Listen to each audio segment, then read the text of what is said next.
Good evening बच्चों। I hope कि आप सब ठीक होंगे। ये इकोनॉमिक्स का सेकेंड चैप्टर है, सेक्टर्स ऑफ इंडियन इकोनॉमी। इसके अंदर हम कई सारे टॉपिक्स पढ़ेंगे, वन बाय वन उसे कवर करते हैं। So let's start with the first one. कि पहली बात तो economy economy sectors sectors economic activity economic activity activity non economic activity, इन सब के मीनिंग्स हम समझ लेते हैं क्या है। देखो, इकोनॉमिक नॉर्मली, अभी आप ये ध्यान में रखो, इकोनॉमी का मतलब यहाँ पे कंट्री है। बस ये ध्यान में रखना, इकोनॉमी का मतलब यहाँ पे कंट्री है, ठीक है ना। अब सेक्टर्स में क्या है कि देखो, पहले जितनी भी एक्टिविटीज़ होती है ना, एक्टिविटीज़ तो आप लोग बेसिकली जानते हो क्या होता है। एक्टिविटीज़ का मतलब कोई भी काम, किसी काम को हम क्या कहते हैं, एक्टिविटीज़। अच्छा, आपने नोटिस क्या होगा कि जब हमारे पापा ऑफिस जाते हैं तो ऑफिस जाते हैं, वो सुबह से लेकर शाम तक ऑफिस में रहते हैं और रिटर्न में उन्हें सैलरी मिलती है। Getting it. At the same time जो हमारी मम्मा होती हैं वो घर का काम देखती हैं, हाउस होल्ड वर्क देखती हैं।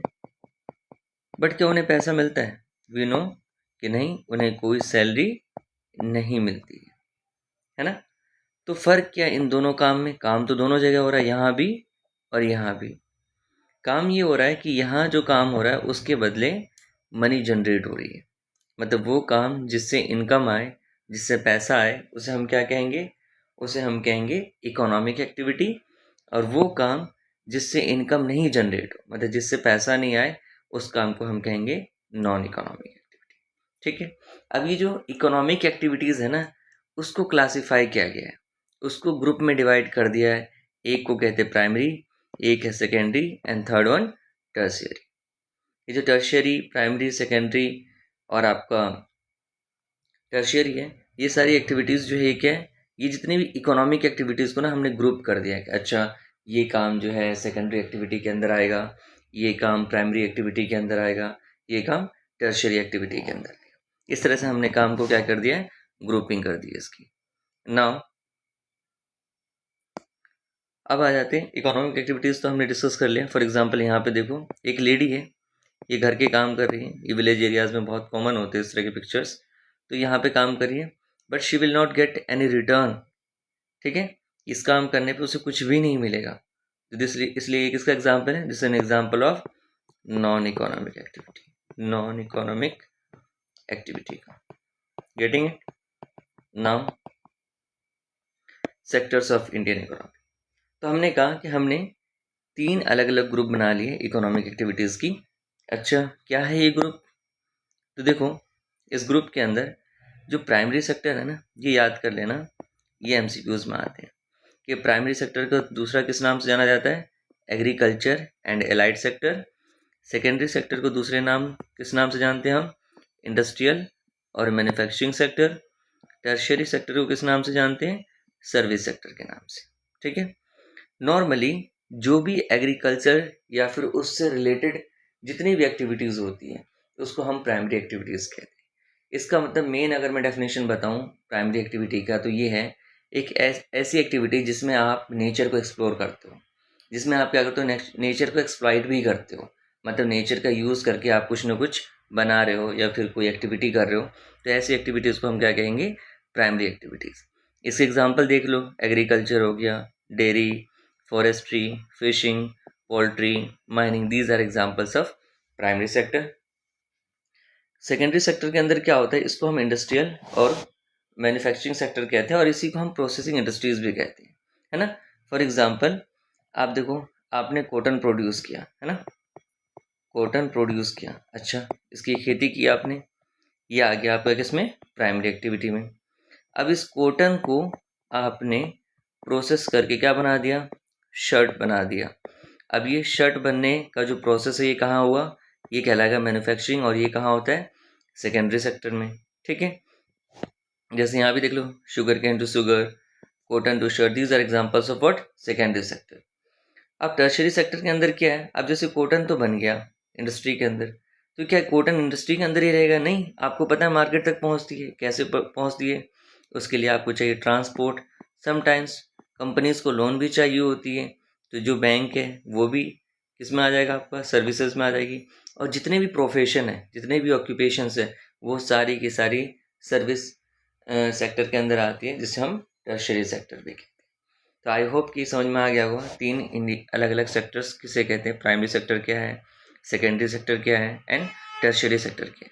बाय द वे, अगर नहीं समझ में आया कोई भी चीज़ तो आप कमेंट डाउन करना, ये बहुत ज़रूरी है। अगर आप सेक्टर्स ऑफ इकोनॉमी नहीं समझ पाते हो तो इस पूरे चैप्टर के अंदर इससे ज़्यादा इंपॉर्टेंट कोई टॉपिक नहीं है ना।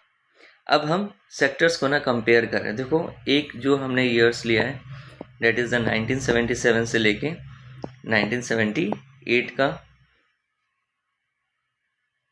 और एक जो हमने लिया है वो है 2017 से 2018 का। अगर आप गौर से देखोगे तो अराउंड कितने साल का फ़र्क है? ये आपका क्या नाम कहते हैं आपका, अराउंड 40 ईयर्स का हमें गैप देखने को मिलेगा। हाँ, 40 ईयर्स का। तो 40 ईयर्स के अंदर सेक्टर्स के अंदर क्या चेंज आया हम वो देख रहे हैं। अभी हम पढ़ेंगे जीडीपी भी क्या होता है। तो देखो, सबसे ज़्यादा जो एक्टिविटीज़ होती है इंडिया के अंदर और उसका जीडीपी में, मतलब उससे कितना इनकम आ रहा है कंट्री के अंदर, ठीक है ना। तो जीडीपी में सबसे ज़्यादा अगर हम बात करें 1970s की, तो सबसे ज़्यादा किसका कंट्रीब्यूशन है? ये प्राइमरी सेक्टर का है ना। देन आपका आता है ये industrial sector, that is a secondary, and then tertiary sector. इसके अंदर जीडीपी की बात करें, अब धीरे धीरे क्या हुआ, इसके अंदर हमें इंक्रीमेंट देखने को मिलता है कि ये जो है आपका 2017 के अंदर इसकी जो परसेंटेज है थोड़ी कम हुई है, ठीक है। इंडस्ट्रियल सेक्टर और जो टर्शरी सेक्टर है वो राइज किया है, जीडीपी में इसकी कंट्रीब्यूशन बढ़ी है। सिमिलरली अगर हम एम्प्लॉयमेंट की बात करें तो एम्प्लॉयमेंट पहले ज़्यादातर हमें किसका दिखता था?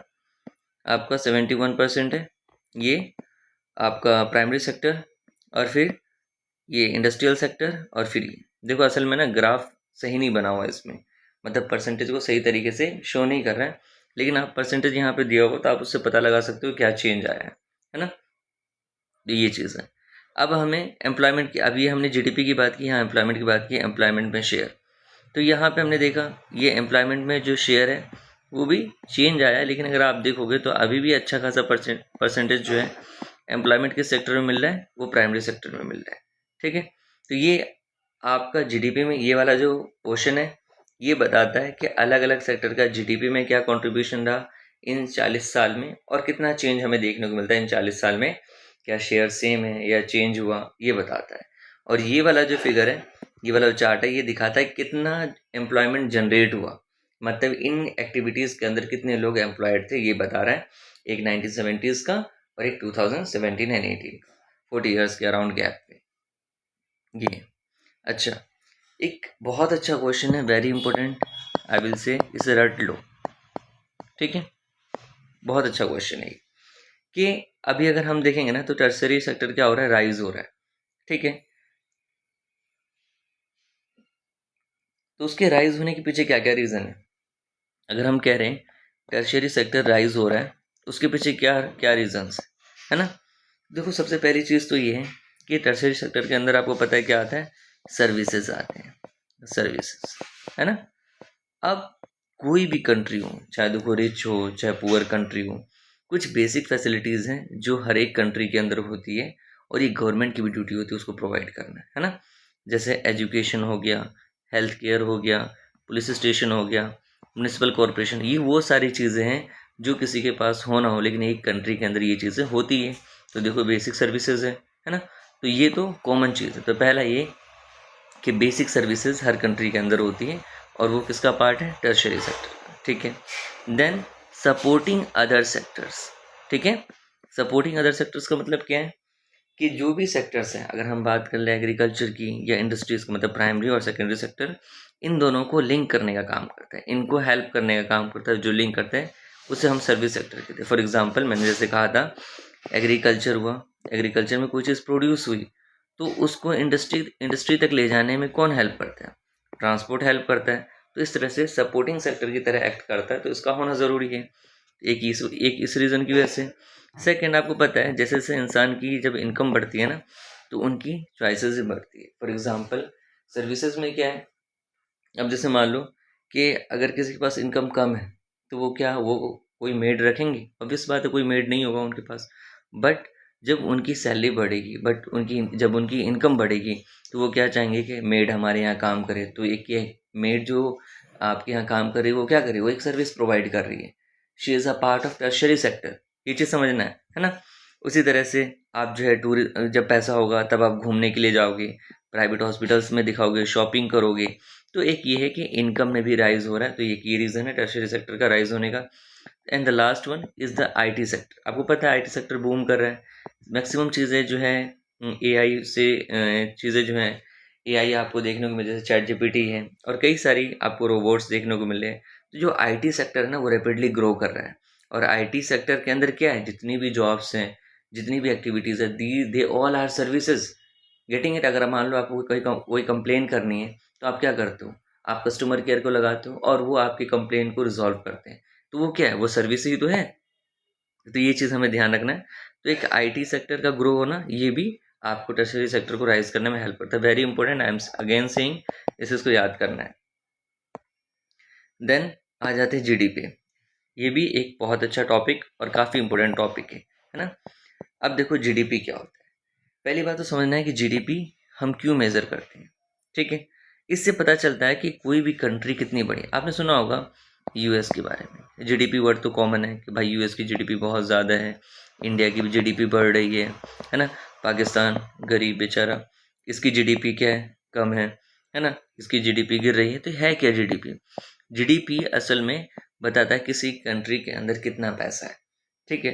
तो जो जिस कंट्री के पास ज़्यादा पैसा है, तो वहाँ पे ज़्यादा सर्विसेज होंगी, ज़्यादा फैसिलिटीज़ होगी, ज़्यादा मॉडर्नाइजेशन होगा। तो ये बताता है कि आपकी कंट्री कितनी बड़ी है। अब देखो, पैसा होगा तभी तो आप डिफेंस पे भी खर्च करोगे, पैसा होगा तभी आप सोशल जो स्कीम्स है उसमें भी इन्वेस्ट करोगे। तो ये चीज़ें हैं। तो जीडीपी बताता है कि कितना कोई कंट्री कितनी बड़ी है, इन टर्म्स ऑफ पैसे के टर्म्स में कह लो, टेक्नोलॉजी के टर्म्स में। तो मेन पैसे का है कि जिस कंट्री के पास जितना ज़्यादा पैसा, उसे हम कहते हैं उतनी ज़्यादा जीडीपी, उतनी बड़ी इकोनॉमी, ठीक है। अब जीडीपी कैसे कैलकुलेट करते हैं? देखो, अभी मैंने आपको पढ़ाया प्राइमरी, सेकेंडरी और टर्शियरी, है ना। ये तीन चीज़ मैंने आपको पढ़ाई, प्राइमरी, सेकेंडरी, टर्शियरी। अब जितनी भी एक्टिविटीज़ हुई है प्राइमरी के अंदर, जो भी प्रोडक्शन हुआ इस एक्टिविटीज़ के थ्रू, उसकी जो भी वैल्यू हुई, मतलब मनी, उससे जितना भी मनी जनरेट हुआ, सेकेंडरी सेक्टर से जितना मनी जनरेट हुआ और टर्शरी से जितना मनी जनरेट हुआ, जब इन सब को आप ऐड कर दोगे तो आपका क्या आएगा, जीडीपी आएगा। और एक चीज़ और, हमें फाइनल गुड्स को ऐड करना है। फाइनल गुड्स एंड सर्विसेज जो है, सिर्फ उसी को काउंट करना है। तो पहले एक बार डेफिनेशन देख लो, उससे क्लियर हो जाएगा। जीडीपी का मतलब होता है, it's a value of all final goods and services produced with in a country during a particular year, ठीक है ना। एक साल के अंदर ये तीनों सेक्टर के अंदर जितनी भी final goods and services produce हुई, उसकी वैल्यू, मतलब उससे जो पैसा आया वो, उसको हम क्या कहते हैं, जीडीपी कहते हैं। आई होप कि आप सबको क्लियर हो गया होगा जीडीपी किसे कहते हैं। अच्छा, अब एक चीज़ और आप ध्यान दो, इसमें फाइनल गुड्स एंड सर्विसेज का जिक्र किया गया है। Why only final goods and services? देखो, अब let's take an example of ice cream. आप सब आइसक्रीम खाते हो, ठीक है। आइसक्रीम को बनाने में आपको पता है मिल्क है ना, मिल्क और शुगर, देन आपका जो भी करो फ्लेवर के लिए आप जो भी डालते हो उसके अंदर, वेनिला, स्ट्रॉबेरी, कुछ भी, ये जो है अलग अलग चीज़ें इसके अंदर डल रही है। अब अगर मैं कह रहा हूँ कि मुझे आइसक्रीम की प्राइस क्या होगी, जीडीपी के अंदर कैलकुलेट होगी। आइसक्रीम कितने का है, मान लो 20 रुपीज़ का, तो मैंने कह दिया कि 20 रुपीज़ जो है वैल्यू वो कैलकुलेट होगा। इसमें जो मिल्क लगा है, शुगर लगा है, और ये जो इसकी फ्लेवर के जो चार्जेस लगे, वो सब इसके अंदर ऐड नहीं हो। क्यों? क्योंकि इसकी जो प्राइस आ रही है ना 20 रुपीज़, ये इन सब की जो वैल्यू है, इन सब की जो कॉस्टिंग है, वो उसको ऑलरेडी उसमें इंक्लूड कर रखा है। तो ये रिपीटेशन को कम करने के लिए हम सिर्फ क्या करते हैं, रिपीटेशन को अवॉइड करने के लिए हम फाइनल गुड्स, सिर्फ फाइनल जो प्रोडक्ट होता है उसी की वैल्यू को हम कैलकुलेट करते हैं। Is that clear? अब देखो, फाइनल गुड्स क्या होता है, फाइनल गुड्स के अंदर आपका, फाइनल गुड्स की बात करें, वो गुड्स, वो चीज़ें, गुड्स का मतलब सामान होता है, ठीक है ना, वो सामान जो आप तक पहुंचती है, जो हम तक पहुंचती है, शर्ट हो गया, कार हो गया, जो भी चीज़ हम मार्केट गए खरीद के ले गए, उसे हम फाइनल गुड्स कहते हैं। एक होता है इंटरमीडिएरी गुड्स, जो मैंने बताया, जैसे आइसक्रीम बनने में मिल्क चाहिए, शुगर चाहिए, फ्लेवरिंग एजेंट चाहिए, तो ये सारी चीज़ें जो किसी गुड्स को तैयार करने में हेल्प करते हैं, उसको हम क्या कहते हैं, उसे हम इंटरमीडिएट गुड्स कहते हैं, ठीक है। एक क्वेश्चन ये भी आता है कि क्यों सिर्फ फाइनल गुड्स या फिर फाइनल सर्विसेज को ही उसमें काउंट किया जाता है, तो उसके लिए आंसर ये मैंने लिख दिया, वही चीज़ है, रिपीटेशन ना हो इसकी वजह से। एक जो बड़ा इशू है ये है एम्प्लॉयमेंट का, है ना। तो एम्प्लॉयमेंट का चैलेंज रहता है हमारी कंट्री के अंदर, और हमें समझना है इसमें एम्प्लॉयमेंट। पहली बात समझो, एक तो आपने वर्ड सुना होगा अनएम्प्लॉयमेंट। अरे जिसे भी देखो भाई अनएम्प्लॉयमेंट, अपनी कंट्री में अनएम्प्लॉयमेंट है ना। अनएम्प्लॉयमेंट में पहले इसकी डेफिनेशन समझ लो। कोई पर्सन है, ठीक है, ABC कोई पर्सन है, ये बंदा सबसे पहली बात तो वर्किंग एज में है, मोर देन 18 है अपने इंडिया के अंदर नॉर्मली, 18 साल से ऊपर हो और ये जॉब ढूंढ रहा हो, ठीक है, और तब इसको जॉब ना मिले, तब हमेशा हम कहेंगे क्या, ये बंदा अनएम्प्लॉयड है। बट अगर ये वर्किंग पॉपुलेशन में है और ये जॉब ही नहीं ढूंढ रहा, तो इसे हम अनएम्प्लॉयड नहीं कहेंगे। गेटिंग इट, डिफरेंसेस क्या है। कोई बंदा जॉब, एक जो वर्किंग पॉपुलेशन के अंदर आता हो और वो जॉब ढूंढ रहा हो, है ना, वो जॉब करना चाह रहा हो बट उसे जॉब नहीं मिल रहा है, देन उसे हम कहेंगे क्या, कि ये अनएम्प्लॉयमेंट है, उससे पहले हम नहीं कहेंगे, ठीक है। अब समझ में आ गया यहाँ पे अनएम्प्लॉयमेंट की डेफिनेशन है, यू कैन सी नाउ। एक अनएम्प्लॉयमेंट ना कई तरह की होती है, तो हमारे यहाँ पे एक बहुत विजिबल फॉर्म ऑफ अनएम्प्लॉयमेंट दिखता है, जिसे हम कहते हैं अंडर एम्प्लॉयमेंट। इसी का दूसरा नाम है डिस्गाइज्ड अनएम्प्लॉयमेंट। क्या मतलब है इसका? अंडर एम्प्लॉयमेंट का मतलब, आप किसी बंदे को देख रहे हो ना, तो वो ऐसा लग रहा है कि वो तो एम्प्लॉयड है,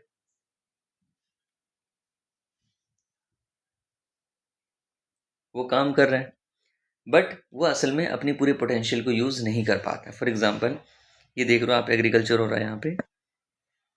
अब यहाँ पे अगर मान लो ये दो लोग भी अगर इस खेत के अंदर काम करें, तो भी वो ईजिली सोइंग कर सकते हैं, ये बंदा एक्स्ट्रा है, ठीक है। अगर ये नहीं भी होगा ना, तो भी ये खेती आराम से हो जाएगी, तो भी प्रोडक्शन उतनी ही होगी। तो इसका होना या ना होना वो मैटर नहीं कर रहा है। तो ये बंदा जो यहाँ पे एम्प्लॉयड है, इसको हम कहेंगे अंडर एम्प्लॉयड या फिर डिसगाइज्ड एम्प्लॉयड। Getting it? क्यों? क्योंकि ये अपनी पूरी पोटेंशियल को यूज़ नहीं कर रहा। कहीं और होता तो वो एक अच्छी सैलरी पे होता, काम करता। अब ये रीज़न ये है कि कहीं जॉब नहीं मिलती, चलो भाई घर में ही काम कर लेते हैं, तो सॉरी। तो ऐसे सिचुएशन में इस तरह की जो एम्प्लॉयमेंट होती है उसको हम अंडर एम्प्लॉयमेंट कहते हैं, और इसी को हम डिस्गाइज्ड एम्प्लॉयमेंट कहते हैं। इसका मतलब एक ऐसा सिचुएशन जब बंदा दिखे कि वो काम कर रहा है, वो एम्प्लॉयड है, बट वो रियल में एम्प्लॉयड नहीं होता है। इस तरह के अनएम्प्लॉयमेंट को हम क्या कहते हैं, अंडर एम्प्लॉयमेंट और डिस्गाइज्ड एम्प्लॉयमेंट कहते हैं, ठीक है ना। ये हो गया। अच्छा, एक और होता है सीजनल अनएम्प्लॉयमेंट। तो इसमें क्या है, नॉर्मली होता है क्या है, सीजनल, आप किसी एक पर्टिकुलर सीजन, जैसे मान लो खेती हो रही है, तो आप सोइंग के सीज़न में आप काम करोगे, फिर हार्वेस्टिंग के सीज़न में काम करोगे। उस बीच का जो पीरियड है 4-5 महीने का, उसमें आप अनएम्प्लॉयड रह जाओगे। तो इस तरह की जो अनएम्प्लॉयमेंट होती है उसको हम कहते हैं सीजनल अनएम्प्लॉयमेंट।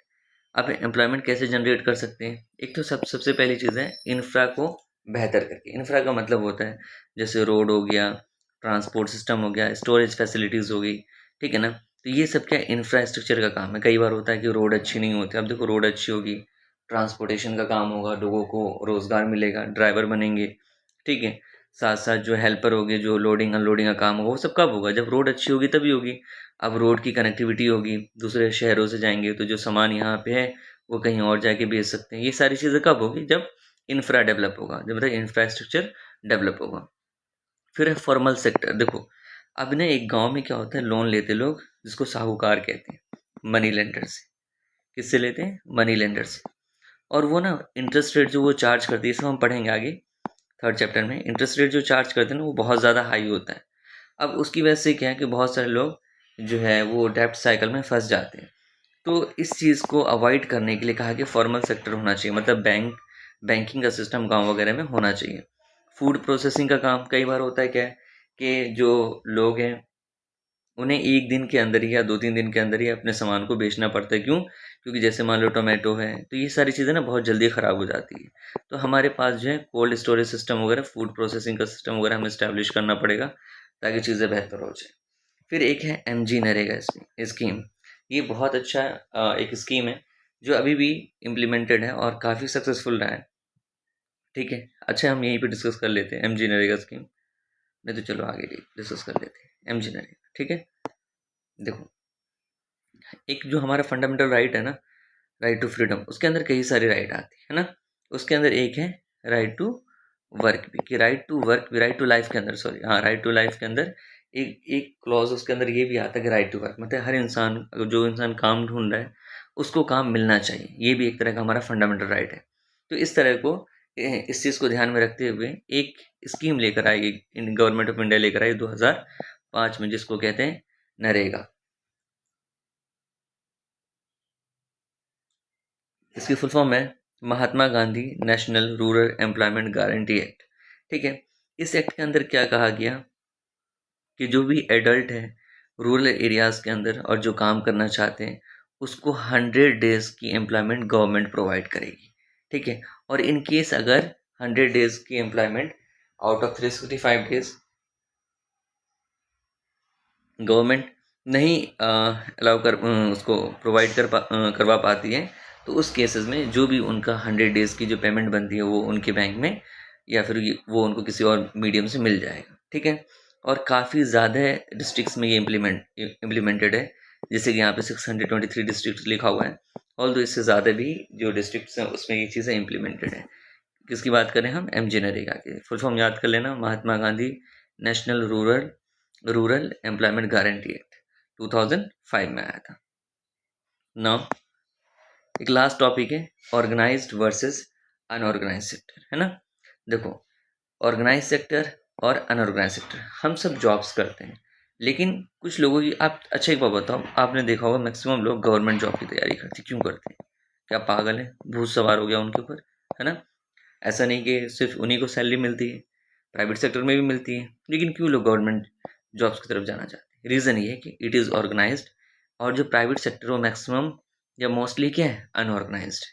तो समझते हैं कि क्या फ़र्क होता है ऑर्गेनाइज्ड में और अनऑर्गेनाइज्ड सेक्टर में। देखो, जो भी जॉब होती है ना ऑर्गेनाइज सेक्टर के अंदर, वहाँ पे जो आपकी जॉब सिक्योरिटी होती है ना वो फिक्स होती है। फॉर एग्जांपल, अगर कोई बंदा आईएएस बनता है, आईपीएस बनता है, तो उनकी 65 ईयर्स तक जो है उनकी जॉब फिक्स है, कि वो जॉब उनके पास रहेगी।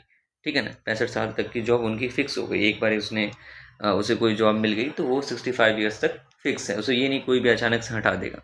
लेकिन वहीं पे आप देखते हो बड़ी बड़ी कंपनीज होती हैं, जैसे आपने सुना होगा फेसबुक ने अपने इतने सारे एम्प्लॉय को निकाल दिया, तो वहाँ पे जॉब फिक्स नहीं। ऑल दो आप कितनी बड़ी कंपनी में काम कर रहे हो, फेसबुक में बहुत अच्छी सैलरी है, बट स्टिल वहाँ पे आपकी गारंटी नहीं है ना, आपको किसी टाइम भी निकाला जा सकता है। ठीक है? दूसरी चीज़, जो ऑर्गेनाइज सेक्टर की एक और फीचर्स है, ये रजिस्टर्ड होती है गवर्नमेंट में। ठीक है? और जो अनऑर्गेनाइज सेक्टर होती है वो रजिस्टर्ड नहीं होती। ठीक है? गवर्नमेंट के कंट्रोल में नहीं होती। अब जाहिर सी बात है, अगर गवर्नमेंट से रजिस्टर्ड है तो उसको लॉज फॉलो करने पड़ेंगे, जैसे फैक्ट्रीज एक्ट हो गया, इस तरह की। और जब यहाँ पे ये गवर्नमेंट से रजिस्टर्ड ही नहीं है, तो ये मुश्किल से ही कोई लॉ को फॉलो करते होंगे, है ना।